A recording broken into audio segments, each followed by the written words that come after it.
Nice to see some faces. Hey, Rob Keenan, how you doing? Hey, Kat, how you all doing, guys? I know you're all very excited for this chat, so thanks very much for joining. Once again, thanks to everyone that sent in all your questions as well. Some fantastic questions here from the young goalkeepers. I'm sure anybody watching will get some great info, some great feedback here today. Hey, Olivia, how are you on your dad's? How you doing, Olivia? Very good, Annie, thank you, very good. Would rather be out on the field, but very good. Outside, it's an absolutely perfect day for goalkeeping. It's 50 degrees and raining, so I know we should be out there, but as good as we can be. We're just waiting for Katie to join again. She did send a request, but it wouldn't allow her in, so we'll try again. Alright, I think she might be on the way now. Hey, Annie. Oh, you already? I would have said hello to you once. Right, I think we can. Hey, Katie, how are you? Hi, I'm good. How are you? Good. Thank you very much for joining us, first of all. Of course, I'm excited. I heard you say it was raining over there. Oh, it's absolutely perfect. I was just saying to the goalies now, I'm from Manchester, England, and that's what I love. No way. It's perfect out here. It's sunny. Goalkeeping in the rain is tough. I know, but you know what? That's what I grew up with. I love the mud. I love the rain. We do a lot of our goalkeeping indoors. We have an indoor facility. We do a lot of our goalkeeping indoors, but I'm sure they'd rather prefer to be out in the mud. Whereabouts are you? You're out in California, right? Yeah, I'm in Southern California. I'm kind of outside Los Angeles by about an hour, so it's really nice outside. It's been like perfect weather over the past few days, so just getting out to the field has just been really fun.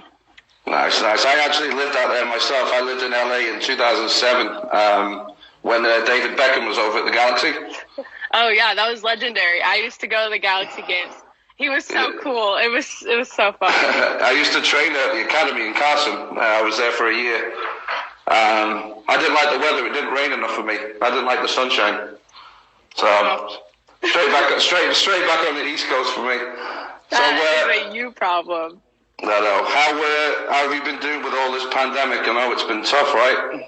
Yeah, it's been pretty tough. I'm actually super blessed because the field near my house hasn't actually closed yet. It's really small, wow. And so I guess park rangers and police aren't going to kick me off of there because it's kind of covered, so they don't really know that I'm over there. And my little sister plays soccer too. She's 13. Maybe some of the girls are watching who are that age as well. She's not a goalkeeper, but she can hit a ball pretty well. So I'm trying to get her to exactly. Yeah, I actually have a team right now. They're 2006, so they're U13, U14. Similar age. She's an 07. Okay, I have an 07 group as well. I have two teams within the club I work in. And I know some of those girls can hit a ball well, so I'm sure they can still give you a good workout, right? Exactly. So just to give you a little bit of feedback on our end. So United Keeper Academy, we're like an extracurricular training company. I actually a goalkeeper coach at D3 College at Ramapo here in Jersey. Coach at a club as well, and then UKA I set up about 3.5 years ago for goalkeepers that want to do extra work. We're 90% girls. There's a lot of girls who are big fans of yours. And we've been working solidly for 3.5 years, and obviously with this pandemic, they're going back crazy right now because we can't do anything. Yeah, I mean, I'm sure they are. That's so cool too that you're kind of an extracurricular institute. I feel like there are so many skills programs for field players and not nearly as many for goalkeepers. So I admire that for sure. Hey, thank you. No, that was exactly it. I mean, I've been here in the States now since 2003. Been a goalkeeper all my life, played in England, trained in England, and when I come over here, there would just seem, when I first came over, very little for goalkeepers. And it's growing and growing. I mean, I've got a lot of good friends in this country now. There's some great goalkeeper coaches here, some great academies, and giving more back to the goalkeepers all the time. It's great. So we have a ton of keepers that obviously, and one of the main reasons I sent you that email was when this pandemic started, we were given assignments by our club first of all, and I gave the goalkeepers assignments as well. And actually, the very first one that we got was the final, the USC Stanford game. So I didn't see the game live. I actually saw the replay. and a lot of the players would watch it, and all the feedback that came in was just talking about you from the goalies. And that's too nice of them. I hope that they also highlighted Claudia's performance in that game, the UNC goalkeeper. She played out of her mind as well. Right. But yeah, no, that game was crazy. It was so fun, and every time I watch the replay, I get a little bit emotional. But it was definitely the best game of my life. It's fantastic to watch it. Now, just before we get to the questions, I mean, a lot of the conversations I had with the goalies and the admiration that you had was your attitude, your passion, especially after you won the game, but also the little hoo-ha you had with the player in the semi-final. Oh boy! Now, obviously, I don't want to go into it too much because I know that social media went crazy straight after that. But you know, from what I've read and from what I've experienced, was that player had a few things to say to you beforehand in the game. Yeah. When UCLA scored, and I know every goalkeeper has that moment where it's like, you could have made the save. And It was a soft goal. I know I could have made the save. And obviously that put UCLA up 1-0 in the first 10 minutes of the game. So they were definitely riled up. Everyone was nervous. Everyone was excited. So, yeah, she had a few things to say. And then obviously my team came back. And we scored 3 goals after that before halftime. And then right before halftime, we're up 3-1, and she stuffs out to take the PK. Oh, wow. So that was revenge time for you. It was kind of a moment of weakness. I mean, I definitely wouldn't do it again just because of how bad the reaction was. And had any other player taken the PK, I wouldn't have said anything. But in that moment, it was pretty personal, and I knew that if they had scored the PK, they would have only been down by 1 goal before half. Right. And then they would have an entire 45 minutes to just get 1 goal back. And honestly, I feel like I failed the first test that they asked of me, and so I didn't want to fail another. So thank goodness I made that save. It was one of my favorite saves that I've made, actually, because it was to my least favorite side, the left side on the ground. To your left, it was a phenomenal stop as well. I mean, I've been in that position as a player myself, and I've seen... I mean, there was a lot of talk about your reaction, but I mean, I've seen the professional men all over Europe react even a lot worse than that. Well, it's the passion that you have, I think, as a goalkeeper. And when you make a save that you're not supposed to from a penalty, it's even bigger, So that was a big talking point with a lot of the kids, and they asked me, was your reaction wrong or right? And I'm like, you know what? All goalkeepers have different personalities, but what I do like from my keepers is that that you're passionate and that you stand out in the goal. And that's where they became a fan instantly, I think, from that. And then obviously when they watched the final, they were just talking about it nonstop. So I'm sure they're delighted that you're on camera. Like I said, they sent me tons and tons of questions. They've come from ages from my 15-year-olds all the way down to, I have 2012s now. My daughter is actually 8 and just started playing in goal. So cute. If you scroll down our Instagram at some point, you'll see some pictures of the littles, and they've just started learning to dive on the mats now, and they're fearless and they're rolling around, and it's great to see. Oh, I have to check it out. I trained some young goalkeepers myself, and learning how to dive is always just the cutest thing ever. It is like some of I mean, I actually slow some of the videos down and watch them in slow motion in the air, rolling over. But you know what? The first thing I do with any of the keepers is just work on their no fear attitude. And once they're not scared of the ball, the technical, the rest of it will come later. But for them, it's just a load of fun. And I have probably about 15 of the little ones now as well. Which is great, and all girls, which is good as well for the country as well. So heck yeah, it is. We need strong goalkeepers. So hopefully we need so many strong goalkeepers. We'll get there. Like I said, there's a good basis for goalies now, not just with myself. There's a couple of guys that work with other academies around me that all do a fantastic job. So we're getting there. We're making strides. So the questions now, some of them didn't put names on them, so I'll just leave them anonymous. If there's any questions that you struggle with, we can skip on, but they're all pretty straightforward. But I think answers to any of these questions, these are the big questions that the goalkeepers ask me. I have a little bit of a different background coming through academy system in England. Obviously, you've been through what a lot of them have been through right now, whether they're playing ECNL or MPL, stuff like that. So you'll be able to probably give them a little bit more insight. So the first question that was sent in was, what is is your soccer / school life balance like at a D1 school? Oh, it's tough. Obviously, we train for about 2 hours every day, and we have classes in the morning and sometimes even after practice. So it's tough. And then when you add traveling onto that during your season, you take a few different flights to different schools in your conference. And if you have to travel for playoffs, you also have to take time off school for that. So it's a lot of responsibility. But if you are organized and proactive and can communicate with your professors, it's totally manageable. And you just have to be able to schedule your time out to know when it's time to go get treatment and take care of any injuries that you may have from diving around all day, or just to do homework, or to just grab some dinner or hang out with friends. So as long as you can manage your time, it's completely manageable. And it's also really, really fun. As long as it's fun, you know. Following on from that one, this is from the same person. Asked if your professors are understanding about your soccer commitments while you're there. How do you balance that out?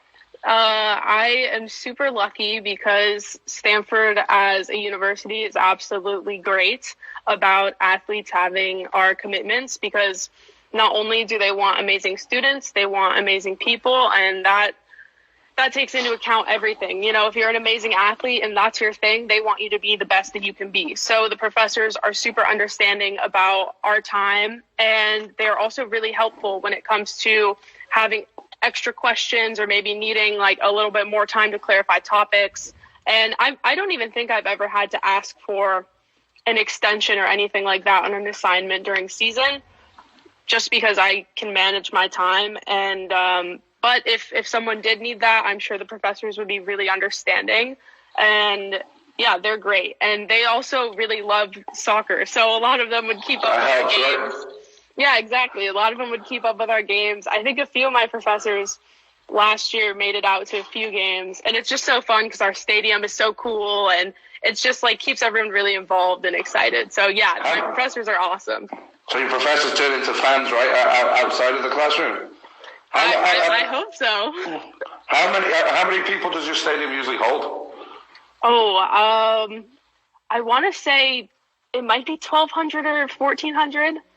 I don't know. It's a smaller stadium. We don't play in our football stadium because our football team doesn't even fill that one up. So we have our own soccer field, our own soccer stadium, and it's on the smaller end for sure, but it fills up. So we sell out nearly every season game, which is just it's really cool because it gets pretty loud. And we actually just started a student section. And so they bring drums, and they have chants, and they have big flags now. So it's only going up from here. I always find with the smaller stadiums, no matter the attendance, the atmosphere seems a little more intense, a little bit more on top of you. Mm-hmm. So it's cool. Do you have time to make friends outside of the college team, or are they the only people you hang out with? It's a good question. That's a great question. I am super lucky because at our school, we don't room with our teammates for the first year. So we room with completely random other students. So you are forced to make friends outside of your team. And I'm really happy that it's set up like that, because I have my soccer team friends, and then say we spend every single day together all the time. You might want to make some other friends in other spaces. So I have like my class friends, and then I have my dorm friends. And the cool thing about Stanford is it's a pretty small undergrad population. I think there's only 7,000 students. And so you learn and you meet a bunch of people, at least in your grade. So yeah, I have tons of friends outside the soccer team, and it's really fun because they come to our games. We support them, whether it's a dance show or theater or a concert if they're an orchestra. Everyone has their own thing going on, and it's really fun, yeah. Oh, so that's a good balance. This next question we have actually comes from one of the mums. So, and she's super, her daughter actually is my goalkeeper for my 06s. She came from a very low level club team and is going up the ranks through academy now. Super dedicated, and her mom has turned into an overnight huge goalkeeping fan. And her question for you was, what are the major challenges of being a top female athlete with a strong personality? That's a great question. And I'd also like to say that I, too, started as a really small club, and my mom turned into a huge goalkeeper fan, too. So I definitely feel that. The biggest challenge when it comes to having a big personality, I think, is sending or coming off the right way, which a lot of the time isn't even in your control, right? You can say all the right things, you can do all the right things, and at the end of the day, people are still going to perceive you the way that they perceive you. If you're loud, if you're really strong, and you're also in goal, so people think you're kind of crazy, it makes you a little less likable sometimes. So I think the biggest challenge is trying to present yourself in a light that is, I'm really strong and I'm not going to back down and I'm going to be in goal and I'm going to be great, while also saying, I still want to be your best friend. And so I think as you grow up, it becomes easier to navigate those two parts of being an amazing soccer player, where it's like you're there for your teammates, but you also really stand up for yourself. And I've definitely struggled with that. I mean, on every team you join, it's a new adjustment to new players. And I think college has definitely, it's helped me grow a lot in that aspect, because I mean, you come onto a college team, there are players who are older than you and who have been on that team for 4 or sometimes even 5 years. And you still have to retain that belief in yourself that you're great and you deserve to be there, while still kind of looking up to them and really respecting them and their feedback. So it's definitely hard, but I think it would be even worse to change who you are and to stop believing in yourself. And so it's a challenge, but it's life. You know, you have to grow as a person. You have to be able to make friends when it's hard. And so the happiest thing for me is that through the challenges, through my relationships with my teammates, I've been able to show, like, yes, I have all this energy. I have a strong personality. Sometimes that can be annoying, obnoxious, whatever you want to call it, but it's for you.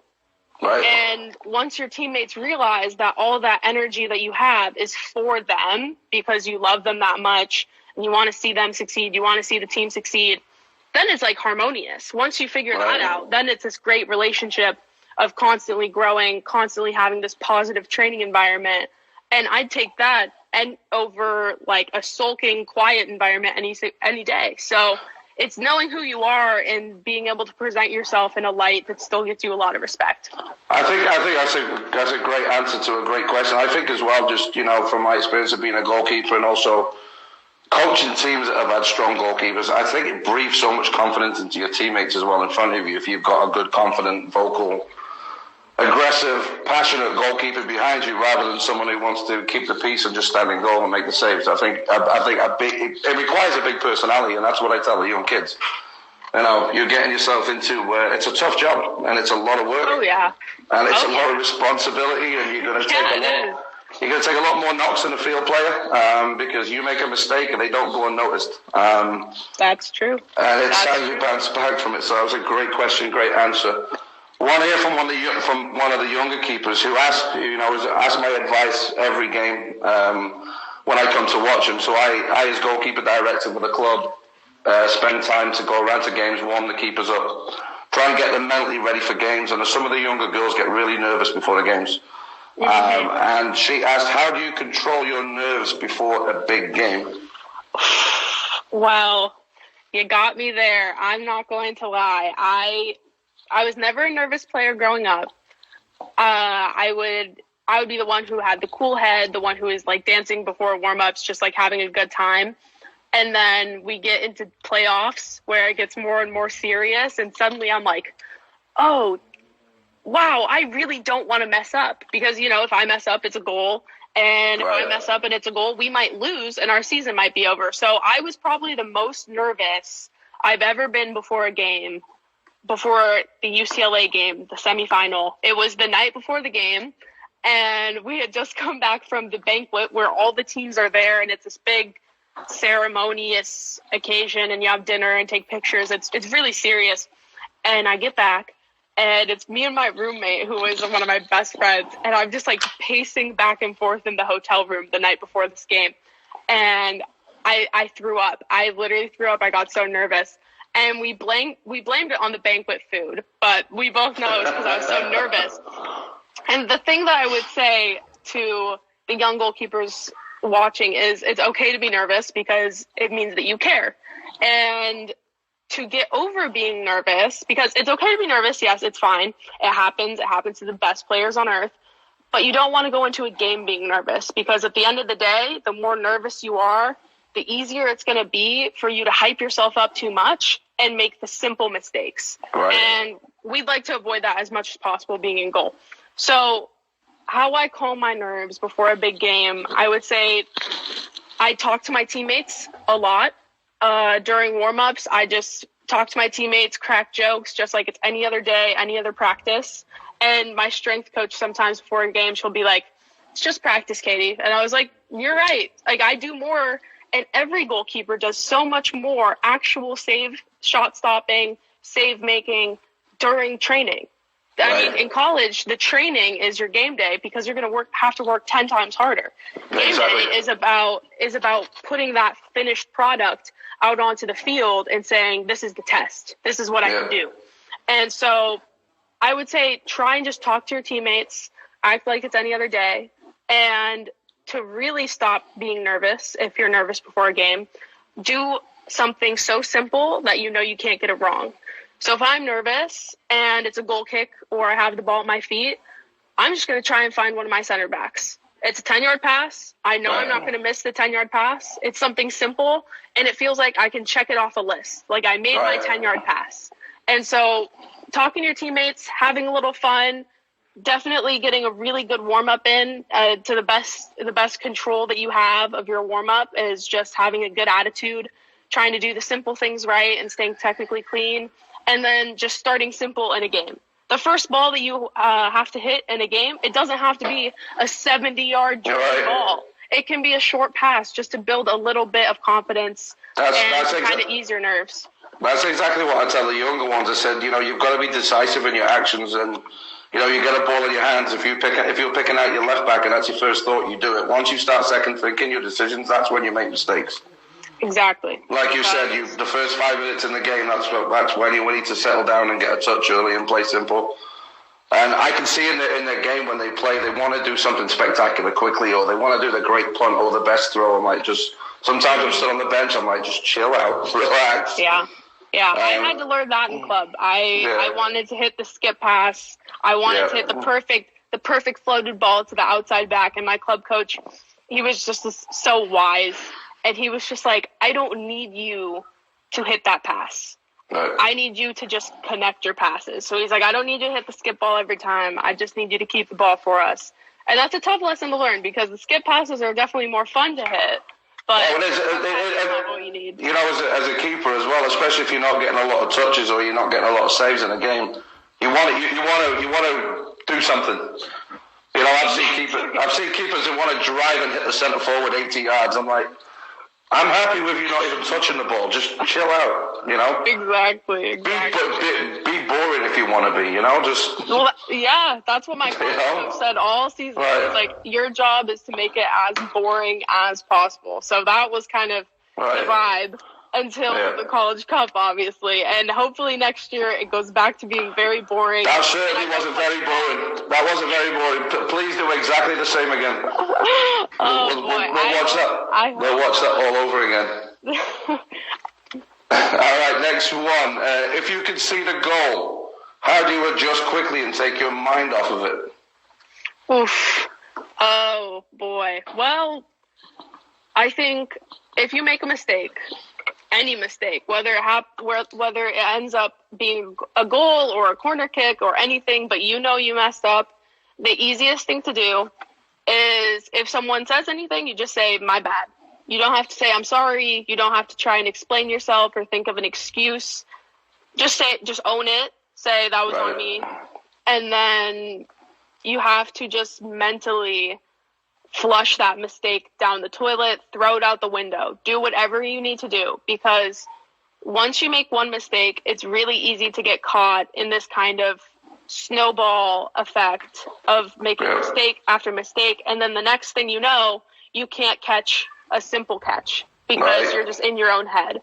So I think whenever I make a mistake, I try and understand that I'm not going to save every shot, and I'm not going to make every save a perfect save. And even training right now, I find myself getting really frustrated if the save that I make isn't the way that I like to make it.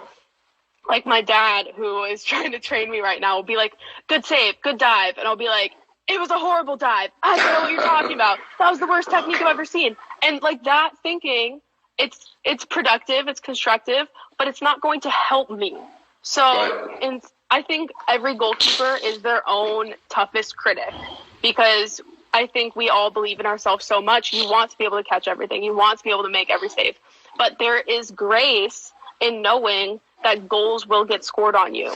And the best way to ensure that you minimize those amount of goals is to accept them when they happen, and then almost reset the clock in your mind and say, what is the next thing that I can do to get my confidence back? And it's going back to connecting simple passes, making simple clean catches, doing the simple things right to ground yourself. And then you throw out the 80-yard drop kick. If you like, it's about just knowing that every piece of training that you've done, every year you've been on a team, those all go in. And if you get scored on, all those moments, all that training doesn't just vanish. It's still there. Right. And so it's okay to make mistakes. It doesn't ruin who you are as a goalkeeper. The best thing to do is just to move on as fast as you can and remember the things that you're good at, and just really, really try and stay confident, because I know it's really hard. Our position is trying to not make mistakes, which is inevitably you're going to make mistakes every now and again. So just being easy on yourself and staying hungry. I think a big moment for me as well, and a big proud moment for me was coach, because obviously I coach teams as well, so I'm a little bit more critical on the goalkeepers as well, because I'm not only just coaching the team, I've got my eyes on the keeper, and if the keeper does make a mistake, I'm one of the first to reiterate and let them know. And I had a game a couple of years ago, and I always used to remember when I said something to the goalkeeper, she would get disappointed because I was a goalie coach as well. And I remember one game, she made a howler, and she knows it was a howler, and I looked at her, and before I opened my mouth, she went, I know. Like, you don't have to tell me anymore. Like, I know. And from that moment, that's when she picked her head up out of the dirt, and there was no more tears anymore when she made a mistake, and she'd punch the ground, and she'd get back up again and throw the ball to the middle, and it's from that moment. That's what I tell the keepers. You've got to. There was a word that came out in England years ago. It was a made-up word, I think, on some TV program, and the word was bounce back ability. And I don't know if that's back in the dictionary anymore. But that's what I tell you. You've got to have bounce back ability. And I don't know if it's an official word in the dictionary, but it should be, because I use it a lot now. It definitely should be. All right, one from the younger goalkeepers. I've got a few more for you. One for this is from one of the younger ones. What was your favourite tournament you played in as a goalkeeper growing up before college? Oof. Now you played at Real SoCal, right? Yeah, I did. There's so many good answers to this question. I would say for club, one of my favorite tournaments would probably just be Surf Cup, because it used to be like the tournament to play in. Like if you got into Surf Cup, your team was doing something right, and then if you won, you got the jackets. Like you automatically got these Surf Cup champion jackets. I never won a Surf Cup, so I didn't get the jacket. But my little sister has 3 Surf Cup championship jackets, and so she will always hold that over my head. But you can't steal one. She won't give you one. Oh no. And she won them when she was so young. She was like a U10. So I was like, those barely even count. But it was just fun because all the best teams were there, and that was we were doing Surf Cup probably when we were about 14 and 13. So that was like the very beginning of realizing that scouts came to games. And so that was kind of the first exposure we had to the potential of playing at the next level. And so it was just always this really big, exciting event. And then my other answer would be when I was playing with the youth national teams, my favorite tournament that we played in was this tournament in Italy. And it was really cool because I'd never been out of the country before. And then I was like 16, and the youth national team invited me to go to a tournament with them. And I was so excited, and just being abroad is just so cool. And we didn't actually do that well. I think we took like third or fourth in the tournament because we lost to someone. We lost to Italy. It was tough, but it was still just really cool experience overall. So tournaments are the best. Excellent. I actually got a message last night from a girl that I coached years ago. She played for, I'm sure you're familiar with the PDA club over here in New Jersey. Oh yeah, I am. So she's actually playing at Columbia now in New York, but she played against you when you played at Real SoCal. So she was a little kid when I coached her. She sent me a message and said, I played against her. I said, did you score? She said, no. All right, we go to question 8. This is from one of my littles. This is from one of the 2010s. How old were you when you started playing a goalkeeper, and how was it for you playing that position as a youngster? Oof. The story of how I became a goalkeeper is one for the ages. And I hope if I ever hit that level where I want to write a book or make like a short film or anything, but it's about me becoming a goalkeeper. My dad is actually a TV show writer. And so he's been like trying to write this for a while, and no one takes it, which makes me sad because I'm like, it's a good story. But basically I was this little monster forward and striker in the rec leagues in AYSO. And I was like 9 years old when I was scoring like 5 goals a game in this like little rec league. And I was like, I'm sick. Like I should play club. And so my parents put me on this tiny club team, and the coach of that club team was a goalkeeper from England. And I scored 1 goal the entire season, and I played maybe 4 minutes each game. I'd play 2 minutes a half. I would be the one where he'd like, okay, warm up. I'd be like, okay. And then the ref would like blow the whistle, game over. And the goal I scored was a little like tap in cross. So he sits me and my parents down at the end of the season. And I didn't know how big club soccer could ever be. I thought I was just on a better team. I didn't know that it was nationwide, that girls played in college, that like, you know, that could be the path for me. I was just having fun. But my parents knew I was really competitive. So he sits us down and he goes, Katie, you're a good kid, but you can't be on this team. You're going to be on the B team. You didn't score enough goals. Because, like, I scored 1, and my best friend scored, like, 25. Like, I was just I didn't have a nose for scoring goals. So he puts me on the B team, and I was so upset. I was like, Mom, Dad, I can't be on the B team. I need to be back on the A team. And the B team didn't have a goalkeeper. And so I was like, how about I get in goal? And my parents were like, no, like you're going to get a concussion, you're going to get your feelings hurt. And so I begged them and begged them and begged them. And finally they said yes. And they took me to the sports store and got me like a $10 pair of gloves, and they were black and yellow. And it just kind of stuck. Like I was a natural. Like I wasn't afraid of the ball. I had pretty good hands. My dad played basketball, so I'd like to think that went into it a little bit. And I just really liked it. I liked being able to see everything and just, like, know what was going on. I loved making saves. And within about 2 months, I was back on the A team as a goalkeeper. And since that coach was a goalkeeper, he started training me outside of training, after training, and I became pretty good for a youngster. And I was really, really short, so it was tough. And then I moved to a bigger club and a bigger club and a bigger club. And then I went to college. So it was a fun story. Wonderful journey. How old were you then when you decided to go and go? I was 10, probably 10 years old. And it's never too late. So if you're 15, if you're 14, if you're 12, if you're 9, it does not matter.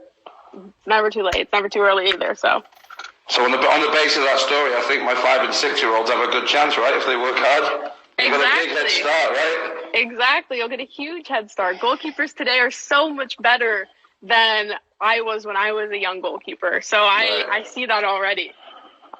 I've had the same. This is not one of the questions, but I've had the same guy. I don't know if you know him. Has said 3 times now that you'll be the starting goalie for the US. Well, thank you. Thank you, Rocky. I'll give it my all. I'll try my best.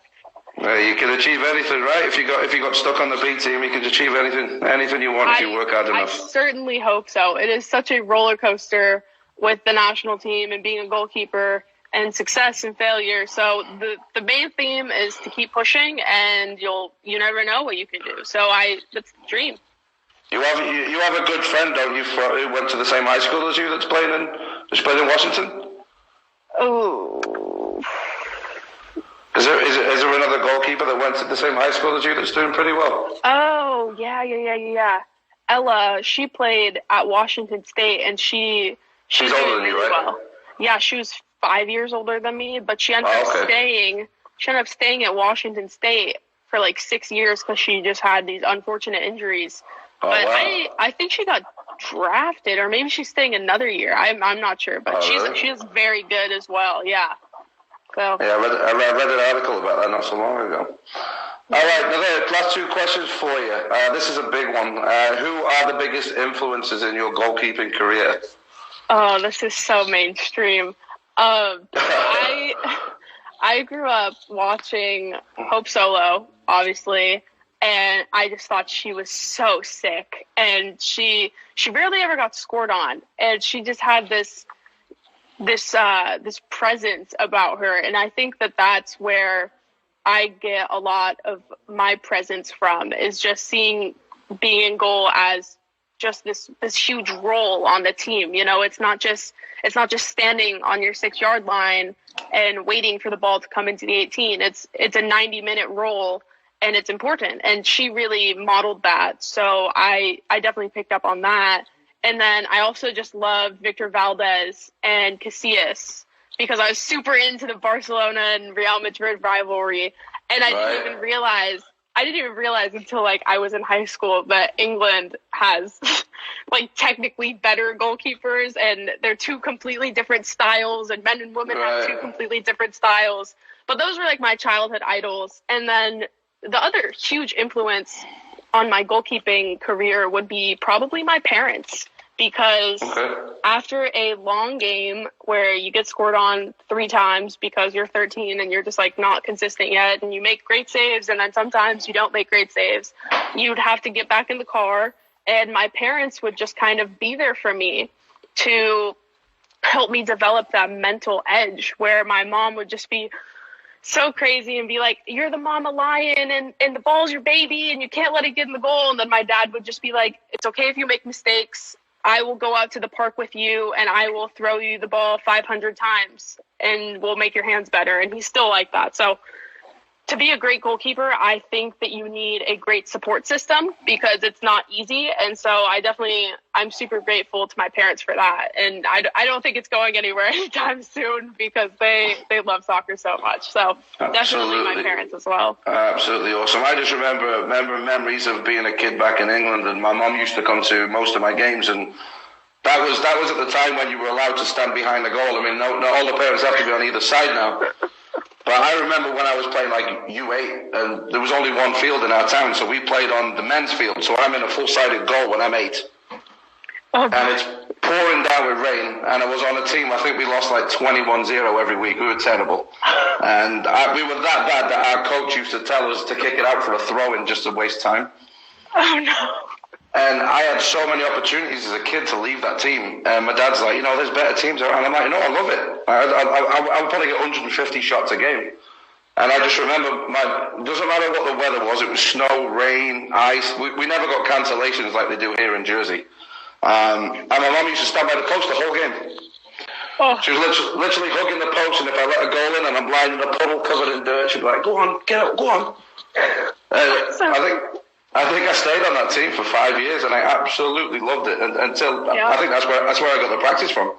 Yeah, no, and there's so much merit to that, and that's why I'm super grateful that I started at a small club, because we would not win every game 5-0. I would see so many shots, and now that I'm at Stanford, I feel like this whole year I touched the ball like maybe 20 times because my defense was just that good. But growing up, I think it's essential for a goalkeeper to be on a team that gets smoked and to be on a team that has to defend the whole game. Because if you're just standing there, I think you're setting yourself up to fail because you won't know how to deal with adversity.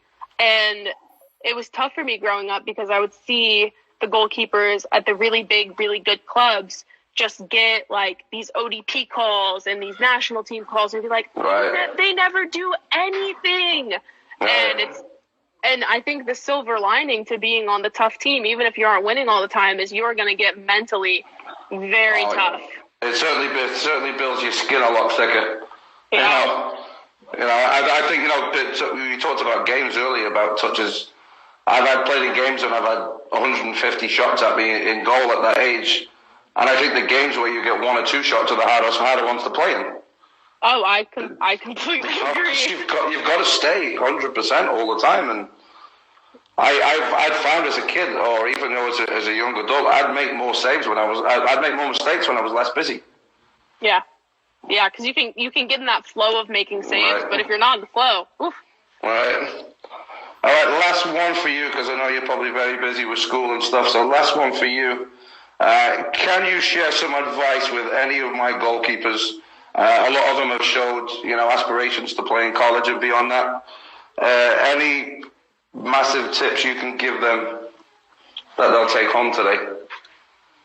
Okay, there are like two types of tips. And the first type is how, and the second type would be kind of why. And so for how to play at the next level, there are a few things that you need to focus on. And the first one would be your technique in goal. If you can become consistent and you can catch more things than other people can catch, and you practice as hard as you can, and you're great at crosses. You can hit passes with both feet. You can hit passes in the air and on the ground. You can dive both ways, and you have these great hands. It's going to make you that much sturdier and reliable as a goalkeeper. For me this year, after my redshirt year, this was like my redshirt freshman year. So this is my first year being able to play, and my coaches sat me down and they say, you need to be so consistent that we will never doubt you. So to play at the next level, you need to control the things that you can control. So you have your technique. The other thing you need to control is how proactive you are with your coaches. And what I mean by that is you have to be a great communicator. And it's really hard when you're young. It's really easy to have your parents go talk to your coaches for you, or for you to just say, it's fine. If something's wrong, I just want to address it. I'll just keep trying. If something's wrong with your team, and I've been on club teams where the chemistry hasn't been great, and I've had to talk to my coaches, and I've had to leave teams because it just wasn't a good fit for me, it's better to address that. And if your coaches have tips for you, if your coaches say, hey, you should get better at this, it's because they want to help you. And there's nothing wrong with going to your coach and saying, hey, what should I work on? And there's nothing wrong with going to your coach and asking, how do you want me to play? And having that communication, it's hard. You have to be brave to do it, but it's going to allow you to figure out what it's going to take for you to go to the next level. Because my journey to the next level is going to be different than everyone else's journey. And whoever's watching, your journey is going to be different than the girl next to you, because we're all different goalkeepers. And that's great. That's why goalkeeping is so fun. And so you need to have the best technique that you can have, because you can't control how tall you are. You can't control how athletic you are. You can be fit, you can jump really high, but at the end of the day, I'm always going to be like a short goalkeeper. So I needed to have great technique. I needed to jump high. So I control those things. I control being a good teammate and a good player to a coach, which means I communicate, I'm proactive, I'm brave. I would email college coaches if I wanted them to come watch me. I would call them, which can be super scary, but you have to do it. And then we get into the why of why you're going to be great. And the biggest tip that I have for all of you watching is you have to keep believing in yourself, because you are going to be in goal, and there will be games when you feel like, dang, maybe this is not for me. Maybe I can't make saves. Maybe my weak foot's never going to get better. But it will, if you keep believing that it can. And so the journey is like this. It's this big roller coaster. You never get the journey that's just a straight climb up the stairs. You're going to climb stairs within the roller coaster. And it's complicated, and sometimes it's really hard. But being in goal is about doing things that would otherwise be impossible, right? If you're not standing in the goal, the ball will go in every single time. You're trying to break that and do the impossible, which would be to stop the ball from going in the goal. That's not an easy thing to do, ever. Doing the impossible is never easy. But if you believe in yourself, you're going to start making that impossible thing happen more and more often. And then you keep believing in yourself and keep believing in yourself. And it doesn't get easier as you get older. I mean, I had just won a national championship in December, and I didn't make a roster for a national team in January. You never reach that ceiling. So the best way to put that ceiling as high as you can for yourself is to keep believing that it's up there. Keep believing that you can reach it, and just, stay hungry. Remember why you started. I mean, for me, it's like, I love being in goal. I love trying to make saves just because I do. Like, I don't need to be in goal so then my teammates can tell me that I'm good. I don't need to be in goal so then my parents will be proud of me. I'm in goal just because I really like it. I really enjoy making saves. It's just fun. And when you combine that passion with also this belief and technical and being a good communicator and a good teammate, you're gonna reach your best state. You're going to be the best that you can be. And if you can do that, who's going to stop you? No one. I mean, excellent. If I can do it, you can do it. Excellent advice. Well, first I want to start by, number one, thanking you for coming on here, and the viewers as well. I know the kids were absolutely ecstatic that you were coming on. I think you've gained a lot of fans lately, especially within our group. You've definitely gained one in me. And I'll be supporting you, throughout your career. Hopefully you'll keep in contact. I'll be making sure now, and I'm sure the kids will be as proactive as possible in watching you. Eventually, when you get back playing, hopefully we can all get back out soon. Wish you the best of luck with the remainder of your school, and hope you stay safe and healthy, and all your family's good during this. But just want to thank you once again. This has been phenomenal. It has been recorded, so I'll send it out to some of the goalkeepers that couldn't make it. But your advice, your integrity, the way you handle yourself has been priceless. And one thing I will say, if you had any negative press after any of your games, they should watch this interview. They really should. Thank you.